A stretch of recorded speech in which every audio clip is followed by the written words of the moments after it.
হারামখোররা অনেক চকচকা life lead করে, আমরা দেখে মনে করি কত সুখে আছে, কিন্তু ও জানে ও নিজে একটা চোর।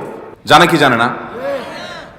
এটারে বলে অপরাধ বোধের অদৃশ্য দাহন। ভেতর থেকে জ্বালা পোড়া আছে, উপর দিয়ে হাসে ফিটফাট, ভেতরে কিন্তু সদরঘাট। কারণ সে জানে সে কি, সে দুর্নীতিবাজ, চোর, সে ডাকাত, সে খুনি, সে মানুষের রক্তচোষা, সে হারাম খাইছে, এটা সে জানে। আমরা বাইরে থেকে দেখে মনে করি অনেক সুখে আছে, সে জানে তার মনে কত অস্থিরতা, পেরেশানি। আর যদি হালাল উপার্জন করেন কি লাভ হবে জানেন? সব বাদ দেন, নগদ লাভ হবে কি? আপনার হয়তো অনেক বড় বিল্ডিং নাও হইতে পারে, আবার অনেকে হালাল করেও বিল্ডিং হয়, গাড়ি বাড়ি হয়, আল্লাহ তাদেরকে দেয়, ব্যবসা বাণিজ্য করে হালাল পথেও মানুষ পয়সা আলা হয়। পয়সা আলা হয় কিন্তু আবার দোষের না, ভুল বুঝেন না। আল্লাহ একজনকে হালাল টাকা দিছে, হালাল টাকা কোটি কোটি টাকা হয়ে গেল, হইতে পারে কি পারে না?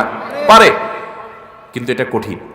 আপনি যদি হালাল টাকায় একটু কুড়ের ঘরে থাকেন, কুড়ের ঘরে, আর আপনার ঘরে শান্তি থাকে, মানুষ দেখে আপনারে পাত্তা দিবে না, বলবে আরে গরিব মানুষ। ওই যে দেখেন না, কোন এক বেটা আছে অনলাইনে শুধু গালি দেয়, তোরা গরিব মানুষ। তো এলাকা মানুষ আপনাকে এরকম গালি দিবে, বলবে বেটা তুই গরিব মানুষ। অথচ গরিব মানুষ হওয়া কি না কোনো গালি, এটা কোনো দোষের বিষয়। যে গরিব হালাল চলতে গিয়া গরিব হইছে, এই গরিব ওই হারামখোর ধনীদের চাইতে হাজার লক্ষ কোটি গুণ উত্তম। কোনো সন্দেহ আছে?